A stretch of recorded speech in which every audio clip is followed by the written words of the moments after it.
मैंने previous lecture में आपको मोल कंसेप्ट के बारे में पढ़ाया था, तो मैं पहले आपको थ्रो बैक करवाती हूँ कि उस दिन हमने क्या कुछ किया था उस लेक्चर में, तो फिर हम आगे चलेंगे। तो देखो, जिससे आपका रिवाइज भी हो जाएगा कि उस दिन आपने प्रीवियस लेक्चर में क्या चीज़ें पढ़ी थी।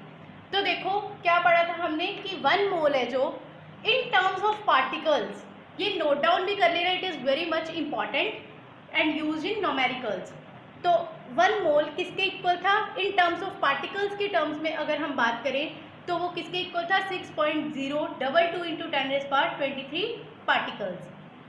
और आगे हम अगर बात करें कि 1 मोल ऑफ किसी भी एलिमेंट का एटम ले ली, एटम के 1 मोल के बारे में अगर हम बात करते हैं, जैसे 1 मोल ऑफ ऑक्सीजन एटम्स लेते हैं तो उसमें कितने एटम्स प्रेजेंट होंगे, 1 मोल में देखना है, तो 6.022 इंटू 10⁻23 एटम्स। अगर हम उसी जगह पे मॉलिक्यूल्स की बात करें, means 1 mole of oxygen molecules बोलूँ अगर मैं, तो उसमें कितने मॉलिक्यूल्स प्रेजेंट होंगे, तो 6.022 इंटू 10⁻23 मॉलिक्यूल्स प्रेजेंट होंगे। अगर हम एटम्स की बात कर रहे हैं तो उतने एटम्स प्रेजेंट होंगे, अगर मॉलिक्यूल्स की बात कर रहे हैं तो उतने ही मॉलिक्यूल्स प्रेजेंट होंगे।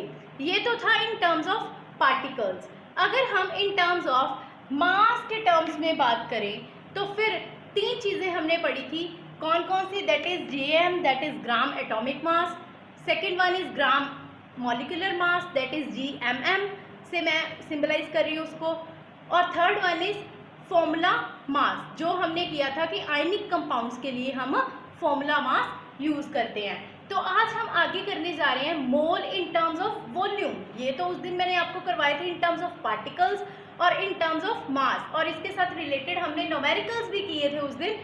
अब मैं आज करवाने जा रही हूँ आपको इन टर्म्स ऑफ वॉल्यूम। तो वो देखो क्या है। तो स्टूडेंट्स आगे हम अब करते हैं आज मोल इन टर्म्स ऑफ वॉल्यूम।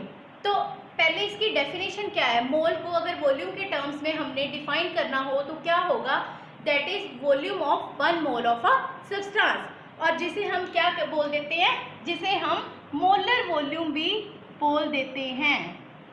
क्या बोलते हैं, दैट इज मोलर वॉल्यूम भी से कह देते हैं, बिकॉज ये किसी भी सब्सटेंस के 1 मोल की वॉल्यूम होती है। तो अब देखो, हम सॉलिड्स और लिक्विड्स की जो मोलर वॉल्यूम है वो इजीली कैलकुलेट कर सकते हैं, बिकॉज उनकी जो मोलर वॉल्यूम है वो ज़्यादा टेम्परेचर या प्रेशर के साथ चेंज नहीं करती। लेकिन जो गैसेस होती हैं, उनकी जो मोलर वॉल्यूम्स है वो कॉन्स्टेंटली चेंज करती रहती हैं टेम्परेचर और प्रेशर के साथ, इसीलिए हम उसकी इजीली कैलकुलेट नहीं कर सकते। तो इसके लिए एक मतलब उन्होंने बताया हुआ है कि नॉर्मल टेम्परेचर एंड प्रेशर पे अगर हम बात करें, NTP को हम बोलते हैं normal temperature and pressure, means इसका मतलब है 0 degree Celsius temperature and 1 atmospheric pressure, 0 degree Celsius temperature और 1 atmospheric pressure. Normal temperature and pressure भी बोल देते हैं इसे, या स्टैंडर्ड टेम्परेचर एंड प्रेशर भी बोल देते हैं। तो अब देखो ये क्या कहते हैं कि मोल इन टर्म्स ऑफ वॉल्यूम के अकॉर्डिंग क्या है कि नॉर्मल टेम्परेचर एंड प्रेशर जब भी होगा ना हमारे पास, तो कोई भी गैस है तो वो कितने लीटर्स वॉल्यूम ऑक्यूपाई करती है, दैट इज 22.4 लीटर। इतने लीटर्स जो है वॉल्यूम ऑक्यूपाई करती है, कितने पे, नॉर्मल टेम्परेचर और प्रेशर पे, NTP पे। तो अब जो सॉलिड्स और लिक्विड्स हैं उनके लिए मैंने आपको बोला कि हम इजीली कैलकुलेट कर सकते हैं। तो उनके लिए क्या फॉर्मूला होगा, कहाँ से कैलकुलेट कर सकते हैं, वो जो फॉर्मूला है दैट इज मॉलिक्यूलर मास किसके इक्वल होता है, that is equal to molar volume into density, molar volume into density,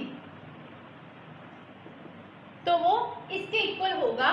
यहाँ इस फॉर्मूले से हम इसे कैलकुलेट कर सकते हैं and it is very very important. तो यहाँ से हम सॉलिड्स और लिक्विड्स के जब भी मोलर वॉल्यूम निकालनी है तो हमें उनका मोलर मास पता, मॉलिक्यूलर मास पता होना चाहिए और डेंसिटी पता होना चाहिए, तो हम इजीली उनकी सॉलिड्स और लिक्विड के लिए मोलर वॉल्यूम को कैलकुलेट कर सकते हैं। और अब गैसेस की अगर मैंने पीछे ही बात की है कि वो क्या करती हैं गैसेस के लिए, क्या बात है फिर कि नॉर्मल टेम्परेचर और प्रेशर पे एट एनटीपी वो कितनी वॉल्यूम ऑक्यूपाई करेगी, दैट इज 22.4 लीटर, इतनी वॉल्यूम ऑक्यूपाई करेगी। अगर कोई भी हमारे पास गैस को बोल देते हैं कि किसी भी गैस की मोलर वॉल्यूम बताओ, तो एनटीपी पे ये कंडीशन है कि नॉर्मल टेम्परेचर एंड प्रेशर अगर आपको कंडीशन दी है तो आपने बस सीधा बोलना है कि कितने लीटर वॉल्यूम ऑक्यूपाई करेगी, दैट इज 22.4 लीटर। अब देखो अगर आपको पूछ लेते हैं सीधा ही मान लो एग्जाम में कि 1 mole of hydrogen gas at NTP पे बताओ कितना वॉल्यूम, कंडीशन उन्होंने दे दी, आपने सीधा देखना है कि इसकी कंडीशन क्या है, नॉर्मल टेम्परेचर एंड प्रेशर पे। तो हमने सीधा ही पढ़ा हुआ है कि नॉर्मल टेम्परेचर एंड प्रेशर पे जो स्टैंडर्ड कंडीशन पे 1 मोल किसी भी गैस का होना क्या चाहिए, गैस किसी भी गैस का कितना वॉल्यूम ऑक्यूपाई करता है, दैट इज 22.4 लीटर। तो आप सीधा आंसर दे सकते हो। ऐसे ही नेक्स्ट आ गया 1 mole of carbon dioxide gas at NTP. फिर आप देखोगे कार्बन डाइऑक्साइड गैस है तो गैस की बात कर रहे हैं एनटीपी पे, तो 22.4 लीटर। मतलब आपको कुछ सोचने की ज़रूरत नहीं है, आपको सीधा अगर ये वाली कंडीशन दी है नॉर्मल टेम्परेचर एंड प्रेशर पे और किसी भी गैस के 1 मोल के बारे में उन्होंने बात की है कि कितना 1 मोल उसका कितनी वॉल्यूम के इक्वल होगा, तो आपने सीधा क्या कहना है 22.4 लीटर। तो लेट्स सी फॉर्मूलाज। तो ये आपके पास फॉर्मूला समराइज कर दिए गए हैं कि आप सीधा न्यूमेरिकल्स को इजीली सॉल्व कर सकते हो कि अगर आपको ये फॉर्मूलाज याद हैं तो देखो वो कौन कौन से हैं ऐसे फॉर्मूलाज जो कि यहीं से, जो मैंने आपको सब कुछ प्रीवियस लेक्चर में और आज करवाया है, यहीं से ही समराइज होते हैं सारे फॉर्मूलाज। तो देखो आप इसे ध्यान रखना है इन फॉर्मूलाज को आपने, तो आप इजीली न्यूमेरिकल्स को क्विकली सॉल्व कर सकते हो एग्जाम्स में। तो वो कौन कौन से हैं देख लो। 1 mole of atoms that is equals to, हमने क्या किया था, जब भी 1 मोल निकालना है एटम्स का तो गिवन मास, जो उसका मास दे रखा है नीचे एटॉमिक मास, सभी किए हुए हैं हमने पहले। मास ऑफ 1 एटम, एक एटम का अगर मास निकालना है तो that is equal to atomic mass, और नीचे 6.022 into 10⁻23 that is equal to 1 mole. तो मास ऑफ 1 मॉलिक्यूल, यहाँ पे तो एक एटम था, एक एटम का मैंने बोला कि एटॉमिक मास, और नीचे जो 6.022 into 10⁻23 that is Avogadro number, जिसको कैपिटल एन से रिप्रेजेंट करते हैं, मैंने पीछे करवाया हुआ है। तो एटम में तो एटम का ले लेना है, एटॉमिक मास ले लेना है, अगर मॉलिक्यूल आ गया तो ऊपर मॉलिक्यूलर मास रख देना है और नीचे वही एवोगैड्रो नंबर से डिवाइड कर देना है। तो नेक्स्ट देखो मोल्स, अगर आपको किसी कंपाउंड के पूछ ले तो फिर ऊपर उसी का मास रखना है, कंपाउंड का मास, और नीचे मॉलिक्यूलर मास। और लास्ट वन जो मैंने अभी अभी करवाया आपको कि volume occupied by 1 mole of a gas at normal temperature and pressure that is equals to 22.4 liters, 22.4 litres. तो ये आपने ध्यान में रखना है, कभी भी आपको कोई भी आपको गैस दे दी है, किसी भी गैस के बारे में पूछा है, वॉल्यूम उसका मोलर वॉल्यूम मतलब 1 मोल का volume normal temperature and pressure पे, तो आपने क्या बोलना है, सीधा ही बताना है कि 22.4 लीटर्स। लेकिन आपने ये कंडीशन जरूर ध्यान में रखनी है कि नॉर्मल टेम्परेचर एंड प्रेशर, मतलब इस स्टैंडर्ड कंडीशन पे ही अगर पूछा तो इतनी वॉल्यूम ये ऑक्यूपाई करेगा। अगर कोई और कंडीशन दी है तो फिर आपको कैलकुलेट करना पड़ेगा। तो अब नेक्स्ट देखो न्यूमेरिकल है, अगर आपके पास न्यूमेरिकल आ जाता है that is calculate mass of 1 molecule of naphthalene, उसका फॉर्मूला दे रखा है दैट इज C10H8। तो आप कैसे निकालोगे, देखो सबसे पहले हमने एक मॉलिक्यूल का मास निकालना है, मतलब पहले हम मॉलिक्यूलर मास निकालेंगे नैप्थलीन का,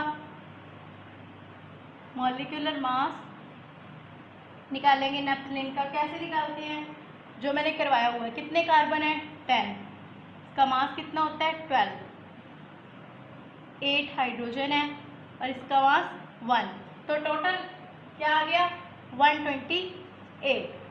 तो इसका मतलब जो मास है हमारे पास इसका, पहले 6.022 इंटू 10⁻23 मॉलिक्यूल्स का निकाल लेंगे, क्योंकि एक मोल में कितने पार्टिकल्स होते हैं? 6.022 इंटू 10⁻23। तो अगर मॉलिक्यूल्स पूछे हैं तो इतने ही मॉलिक्यूल्स होंगे, तो मास फिर इतने मॉलिक्यूल्स का, इसका मतलब कितना है? 128 ग्राम। और हमने किसका निकालना है? 1 मॉलिक्यूल का मास। तो 1 मॉलिक्यूल का कितना हो जाएगा? That is equals to 128 divided by 6.022 into 10⁻23। और इसको कैलकुलेट कर दोगे तो आपका आंसर क्या आ जाएगा? आपका आंसर आ जाएगा 2.12 इंटू 10⁻22 ग्राम। तो ये ग्राम लगाना इसके साथ नहीं भूलना। अब देखो second numerical, that is statement है mass of 94.5 ml of a gas at STP. STP मतलब standard temperature and pressure. It is also same as normal temperature and pressure, वो भी स्टैंडर्ड पे ही होती है, तो दोनों चीज़ें सेम ही हैं। तो इज फाउंड टू बी कितना? कहते 0.2231 ग्राम। इतने वॉल्यूम का मास नॉर्मल टेम्परेचर एंड प्रेशर पे। तो कैलकुलेट करना उसका मॉलिक्यूलर वॉल्यूम। तो ये देखो कैसे करोगे कि पहले हम डेंसिटी निकाल लेंगे। Density is equals to mass by volume. तो इसका जो मास दिया हमें वो दे रखा है 0.2231 ग्राम। वॉल्यूम दे रखी है 94.5 ml। तो ये डेंसिटी निकल गई। अब उसका मॉलिक्यूलर मास निकालना है। तो हमें पता है कि जो मॉलिक्यूलर मास है होता है वो किसके इक्वल होता है? Molar mass into density, sorry volume, molar volume into density. तो अब देखो जो मोलर वॉल्यूम है वो हम कैसे निकाल लेंगे? वो हमें पता है, दैट इज इक्वल्स टू कितना होगा? 22.4 लीटर। लेकिन हमने न्यूमेरिकल में ये ध्यान में रखना है कि यूनिट्स जो होनी चाहिए वो सेम होनी चाहिए। अब यहाँ पे लीटर है तो इसको ml में कन्वर्ट करेंगे, क्योंकि उन्होंने जो वॉल्यूम दी है वो भी ml में दी है, तो सेम में होनी चाहिए। तो हम इसको क्या कर देंगे? 1000 के साथ मल्टीप्लाई कर देंगे। दैट इज इक्वल्स टू क्या आ जाएगा? बस सीधे यहीं पे करने लगी हूँ मैं। 22.4 लीटर इंटू 1000 ml। इसको सीधे ही मैंने कर दिया कन्वर्ट यहीं पे ml में। तो मॉलिक्यूलर मास, अब फॉर्मूला मोलर मास, तो मॉलिक्यूलर मास क्या हो गया फिर? क्या फॉर्मूला है? Molar volume. तो मोलर वॉल्यूम कितनी है? 22.4 into 1000 ml into density. Density हमारे पास क्या आई है? ये 0.2231 डिवाइडेड बाय 94.5।